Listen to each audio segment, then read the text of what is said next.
আসসালামু আলাইকুম। অনেকদিন পরে আবার আপনাদের মাঝে হাজির হলাম টেক ওরাকাল থেকে জি ব্যাংকারের একটি শর্ট এবং ফুল ভিডিও টিউটোরিয়াল নিয়ে। আশা করি সবাই ভালো আছেন। ভিডিওটি শেষ পর্যন্ত দেখলে খুব সহজেই শর্ট টাইমে জি ব্যাংকার সম্পর্কে আপনাদের একটি সুন্দর ধারণা তৈরি হবে আশা করছি।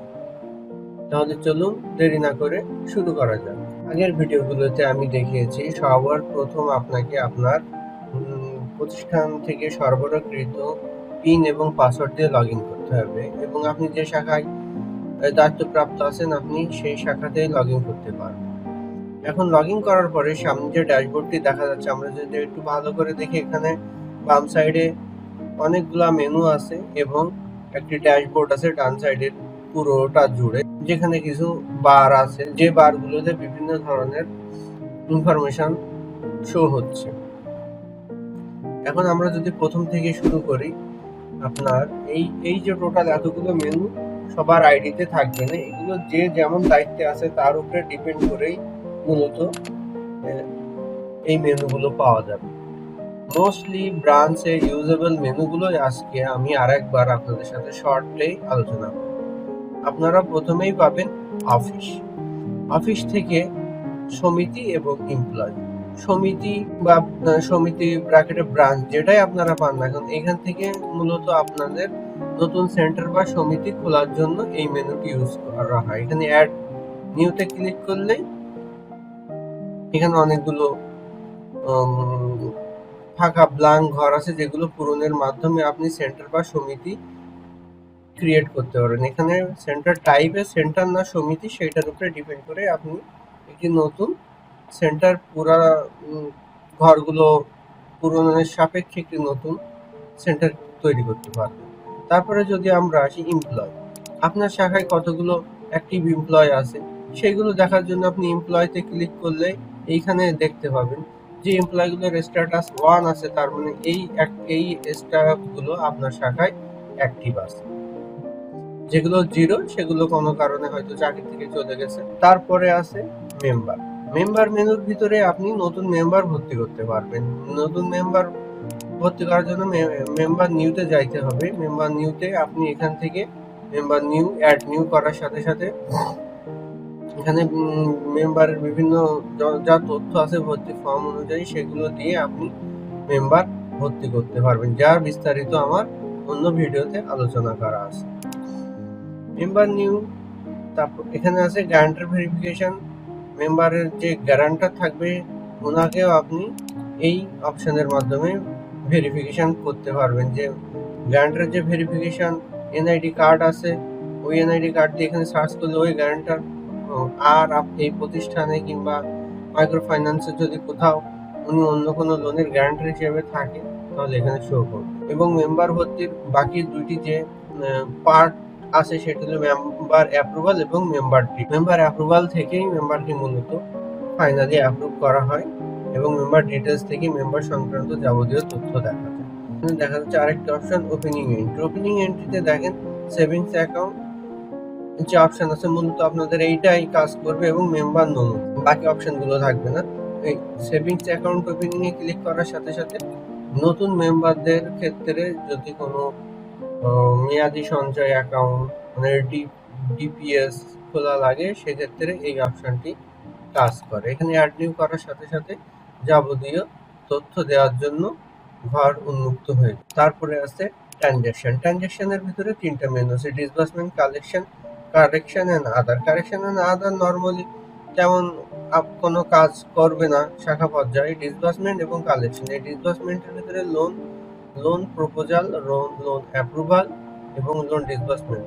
মানে লোনের একটা কাস্টমারকে লোন দিতে হলে যে 3টা পার্ট পেরিয়ে যেতে হবে, সেই 3টা পার্ট এখানে আছে। প্রথমে প্রপোজাল করতে হবে, প্রপোজাল করার পরে প্রপোজালের যে যাবতীয় তথ্য ফর্ম অনুযায়ী দেওয়ার পরে এই প্রপোজালটি অ্যাপ্রুভালে চলে যাবে এবং অ্যাপ্রুভাল হয়ে যাওয়ার পরে লোনটি ডিসবার্সমেন্ট করা যাবে। এবং এই বিস্তারিত আমার আরেকটি ভিডিওতে দেওয়া আছে। কালেকশন, কালেকশনের ভিতরে অনেকগুলো মেনু আছে, যার ভিতরে মেইনলি কাজ হলো loan collection, special loan collection. Loan collection হলো সেন্টার বার অনুযায়ী সকল সদস্য লোন এই মেনু থেকে কালেকশন করতে হয়, এবং স্পেশাল লোন কালেকশন হলো যদি কোনো সদস্য কেন্দ্র বার বহির্ভূত দিন, মানে তার কেন্দ্রর বার আছে সাপোজ রবিবার, উনি দিচ্ছে মঙ্গলবার, সেক্ষেত্রে স্পেশাল লোন কালেকশন থেকে আপনার আদায় করতে হবে। এবং রিবেট, কোনো সদস্য যদি অগ্রিম পরিশোধ করতে আসে, সেক্ষেত্রে রিবেট মানে অগ্রিম পরিশোধ, এখানে একটু অটোমেটিক ক্যালকুলেশন হবে। তারপরে সেম লোনের মতো আছে সেভিংস কালেকশন, এবং আরো কিছু আছে tap upload, special savings collection, special savings withdrawal.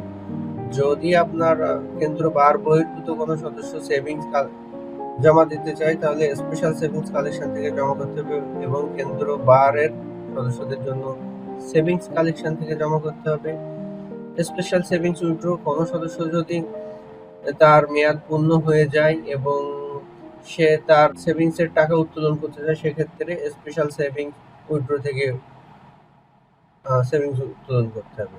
Miscellaneous entry normally ব্যবহার করা হয় যখন কোনো সদস্য প্রতিষ্ঠান থেকে চলে যাওয়ার পরেও তার কাছ থেকে কোনো টাকা পয়সা আদায় হয় নানাবিধ কারণে, সেক্ষেত্রে মিসলেনিয়াস এন্ট্রি ব্যবহার করে। সিএসটি ফান্ড ব্যবহার করা হয় মেয়াদ পূর্তি, ধরুন 3 বছর কিংবা 5 বছর মেয়াদ হওয়ার আগে যদি কোনো সেভিংস উত্তোলন যায়, সেক্ষেত্রে সিএসটি ফান্ড ব্যবহার করা হয়।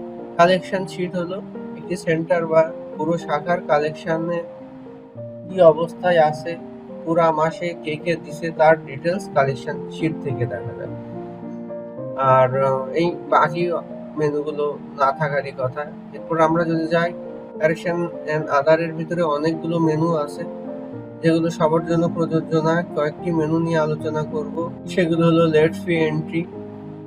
এখানে কোনো সদস্য যদি শিডিউল পরিবর্তন করতে চায় লোনের, ধরুন সদস্য 5 তারিখে লোন নিয়েছে, 10 তারিখ থেকে পরের মাসের 10 তারিখে উনি কিস্তি দিতে চায়, নর্মালি 1 মাস পরেই কিস্তি দেওয়ার টাইম হয়, সেক্ষেত্রে লেট ফি এন্ট্রি থেকে সেইটি এন্ট্রি দেওয়া যায়। আর এর ভিতরে কনসেন্ট ফর্মটি হলো আপনার কোনো সদস্য যদি চায় তার জেনারেল সেভিংস মানে সাধারণ সঞ্চয় যে টাকা আছে এবং একটি নির্দিষ্ট সময় পরে ওই টাকাটি মাসিক মেয়াদে অটোমেটিক ট্রান্সফার হবে, সেক্ষেত্রে কনসেন্ট ফর্মটি ব্যবহার করা হয়।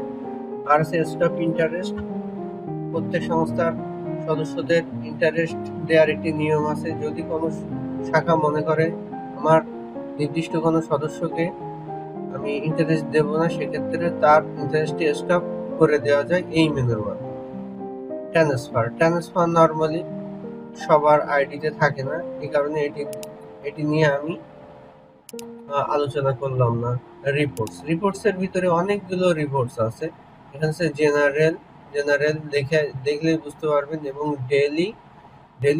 ডেলিগুলো শুধু দিনের থাকে কাজ, একটা দিনের যত রিপোর্ট আছে সেইগুলো ডেলির ভিতরে থাকে, এগুলো উইকলি। এবং আরো কিছু মেনু আছে, যেমন branch report, program report, loan report, অনেক রিপোর্ট। এগুলো নিয়ে বিস্তারিত আমার অন্য ভিডিওতে আলোচনা আছে, আপনারা প্রয়োজন হলে দেখে নিতে পারেন। অ্যাকাউন্টস পার্ট, এটা হলো অ্যাকাউন্টস পার্ট।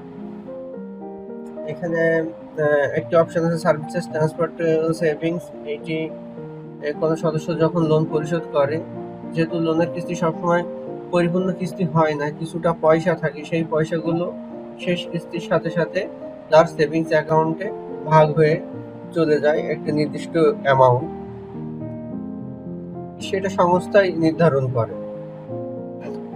অ্যাকাউন্টস এন্ট্রি থেকে আপনি দিনের যে ভাউচারগুলো তৈরি করতেছেন আয় ব্যয়, সেগুলো আপনি অ্যাকাউন্টস এন্ট্রি ভাউচার এন্ট্রি থেকে তৈরি করতে পারবেন। আর অ্যাকাউন্টস রিপোর্ট আছে, যে ভাউচারগুলো আপনি তৈরি করলেন সেই ভাউচারগুলো ভাউচার থেকে দেখা যায় এবং লেজার বুক থেকে দেখা যায়, এবং ক্যাশ বুক আপনার সমস্ত ট্রানজ্যাকশনের একটি শর্ট সামারি ক্যাশ বুকে চলে আসে, কতদিনের ক্যাশ বুকের কী অবস্থা এবং আজকে ক্যাশ বুকের কী অবস্থা, টাকা আপনার হাতে কত আছে, সবগুলো ক্যাশ বুক থেকেই দেখা যায়। প্রসেসের ভিতরে একটি গুরুত্বপূর্ণ মেনু আছে পোস্ট টু লেজার এবং স্ট্যাটাস। এখানে আছে আর একটি যেটি সবার আইডিতে থাকে না, পোস্ট লেজার কোথায় আসলে কোনো একটি ট্রানজ্যাকশনকে হিসাবভুক্ত করার জন্য অনেক সময় পোস্ট লেজার করার প্রয়োজন হয়। আর স্টার্টার প্রসেস হলো আপনি দিনের কাজ শুরু করার জন্য স্টার্টার প্রসেস করতে হবে আপনাকে।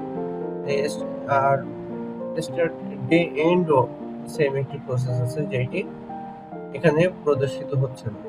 তারপরে আছে সিকিউরিটির ভিতরে যে অপশনগুলো আছে নর্মালি এগুলো সবার আইডিতে থাকে না, এই কারণে এটিও আমি অ্যাভয়েড করলাম। এরপরে আছে ব্রাঞ্চ রিপোর্টের ভিতরে same accounts, program, loan, saving, register, payroll এর ভিতরে সবথেকে প্রত্যেকটি রিপোর্টের ভিতরে অনেকগুলো হেড আছে, যেমন দেখেন balance sheet, income, expense, receipt, payment, general account, HO, ledger book, cash book. আসলে এগুলো দেখলেই বুঝতে পারা যাচ্ছে যে এগুলো খুবই গুরুত্বপূর্ণ শাখার জন্য, এবং এগুলো নিয়ে আমার পরিপূর্ণ ভিডিও আছে। প্রোগ্রামের ভিতরেও অনেকগুলো রিপোর্ট আছে যেগুলো আসলে অনেক, এখান থেকে সব থেকে বেশি প্রতিদিনের কাজ হয় ডেলি ডিপোজিট রেজিস্টার। আর অনেকগুলো রিপোর্টই শাখা নিজেদের প্রয়োজনে আর কি এগুলো বের করে। এবং আমি আগেও বলেছি, এখনো বলতেছি যে আমার আরো ভিডিও আছে যে ভিডিওগুলো থেকে ব্রাঞ্চ রিপোর্টের প্রত্যেকটা অংশে কি কি রিপোর্ট আছে তার পুরোপুরি ভিডিও দেওয়া আছে। এখানে লোনের কিছু রিপোর্ট আছে, তারপরে সেভিংস এর কিছু রিপোর্ট আছে। সেভিংস ওপেনিং রেজিস্টার, কয়টা সেভিংস ওপেন হলো একদিনে কিংবা এক মাসে, কতগুলো টাকা ডেলি উইথড্র লিস্ট, কত টাকা উইথড্র হলো, সবগুলাই পাওয়া যাবে।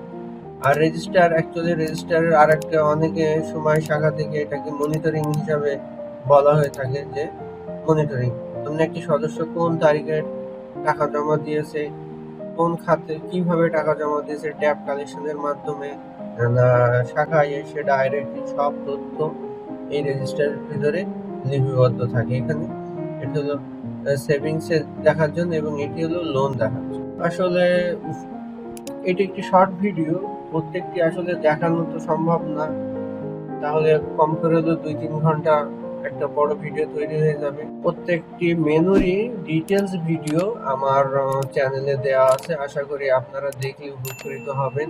এটি আমার চ্যানেল, এখানে জি ব্যাংকারের ফুল প্লে লিস্ট আছে, যদি আপনারা চান প্লে লিস্ট থেকে সম্পূর্ণ ভিডিওগুলো একের পর এক দেখতে পারবেন। এখানে অনেকগুলো ভিডিওই দেওয়া আছে এবং প্রত্যেকটি ডিটেলস সহকারে দেওয়া আছে। আশা করি এই ভিডিওগুলো আপনাদের উপকারে আসবে, এবং যে কোনো প্রয়োজনে আপনারা কমেন্ট করতে পারেন, ইনশাল্লাহ আমি কমেন্টের উত্তর দেব। আমার চ্যানেলটি সাবস্ক্রাইব করুন যাতে আমি নতুন নতুন ভিডিও বানাতে উৎসাহ বোধ করি। শুধু জি ব্যাংকার না, এখানে ছোটখাটো অন্যান্য ভিডিও দেওয়া আছে, যদি আপনাদের প্রয়োজন হয় অবশ্যই আমার চ্যানেলটিকে ঘুরে দেখতে পারেন, এবং নতুন কোনো বিষয় ভিডিও লাগলে আমাকে কমেন্ট করতে পারেন। ধন্যবাদ। আসসালামু আলাইকুম।